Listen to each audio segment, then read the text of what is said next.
Well, time to make an episode about custom maps. Well, let's see here. Mario Kart? Save it for later. Wacky races? Maybe. It's not a bit balanced though. Oh god, Orange? I don't even know how many versions are there. Wait, oh. Ooh, I got an idea. Well, what is Badmap? I'm not even kidding, it's actually its name. And it advertised itself as the worst map in TF2 that I will ever play. Well, let's see how bad it lives up to its name, shall we? This is an attack-defend map with 8 control points, which is the most amount of points you can have in TF2 before the engine crash, which is already quite unique because I don't recall much of wacky maps being used in this serious game mode. Or at least, normally it would be serious. In this case, it probably is not. You also get an Uber charge when you spawn, which is pretty generous if you ask me. However, there are some tricks the map plays on you as well, such as you cannot ever change team, which means you have to rejoin every time you want to change. But according to the developer, it's actually the fault of the manpower mode. So Valve, please fix. And boy oh boy, the respawn timer takes an absolute eternity.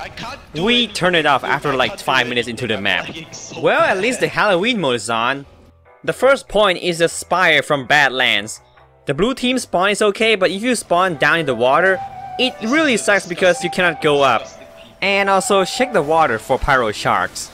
Any red team member who chooses to defend this point really gotta commit, since you cannot go back when the round begins. A window at the second point will close. Unless you're a jumping class, you can try jumping up this tiny hole. There's also a hidden medkit and ammo if you need him. The second point is quite tough, since there are 2 easily defendable ways to the point. And apparently there's a crocodile hole here you can break open. Capping these first 2 points will cause the ghost to spawn, but they are just annoying at best. On your way to the third point is an absolute mindfuckery.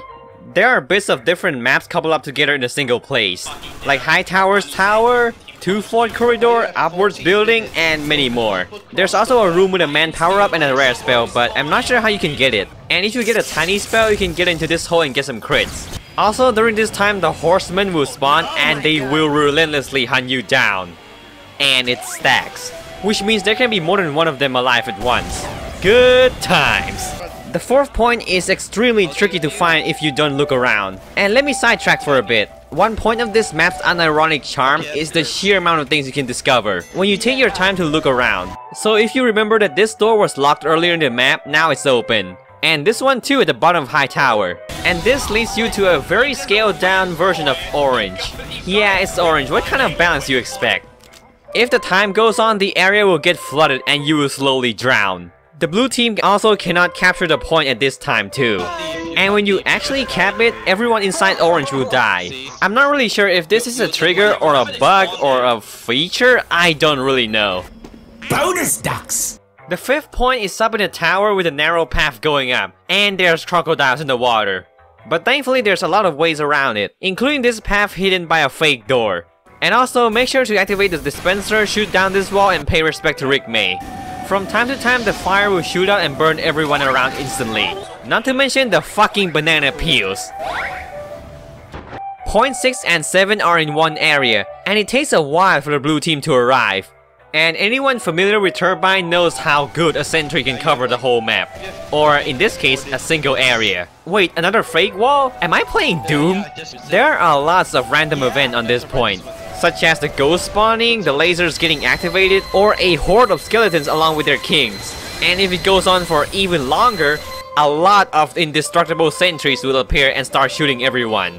But if you think that's all, oh you sweet summer child, you have no idea what awaits you in the final point.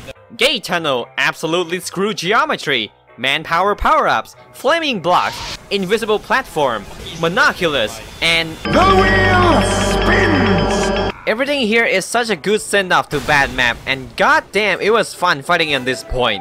Monoculus shouldn't be a problem because of the power-ups you get, and the red team being close to their spawn.